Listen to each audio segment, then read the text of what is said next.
রমজানের আগে 5 পণ্য নিয়ে সাশ্রয়ী মূল্যে ট্রাক সেল শুরু করেছে trading corporation of Bangladesh TCB. এর মধ্যে রয়েছে তেল, ডাল, চিনি, ছোলা ও খেজুর। সরকারের এমন উদ্যোগে স্বস্তি জানিয়েছেন সীমিত আয়ের মানুষ। পরিসর বাড়ানো সহ পণ্য বিক্রিতে স্বচ্ছতা ও শৃঙ্খলা নিশ্চিতের দাবিও জানিয়েছেন তারা।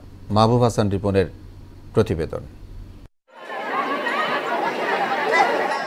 নিত্যপণ্যের অস্বাভাবিক দাম বেড়ে যাওয়ায় নিম্ন ও মধ্যবিত্ত শ্রেণী স্বস্তির কথা চিন্তা করে ভর্তুকি মূল্যে পণ্য বিক্রি কার্যক্রম চালিয়ে আসছে trading corporation of Bangladesh TCB. গত 31 ডিসেম্বর কার্যক্রম বন্ধ হওয়ার 1 মাস 9 দিন পর সোমবার আবার এই কার্যক্রম শুরু করেছে সরকারি এই সংস্থাটি। এতে স্বস্তি প্রকাশ করে কার্যক্রমের পরিসর বাড়ানো সহ বিতরণের স্বচ্ছতা ও শৃঙ্খলা নিশ্চিতের দাবি ক্রেতাদের। যা পাচ্ছি তত 200-300 টাকা একটা সেভ হচ্ছে। বাজারে 1 কেজি চাউলের খুচরা চাউল বেশি গেলে তাই 200 টাকা, আর এখানে পাইতেছি 100 টাকা।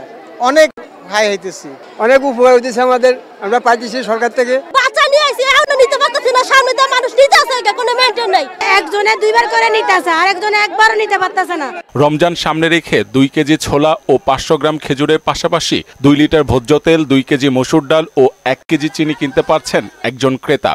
ছোলা পাচ্ছে আপনার 60 টাকা কেজি, মসুর ডাল 60 টাকা পাচ্ছে, চিনি 70 টাকা পাচ্ছে, খেজুর 155 টাকা পাচ্ছে, যেটা 400 টাকা বাইরে কেজি।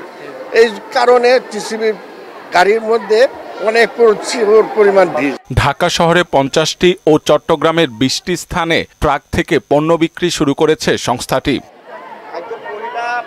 মাহবুব হাসান রিপন, মোহনা সংবাদ, ঢাকা।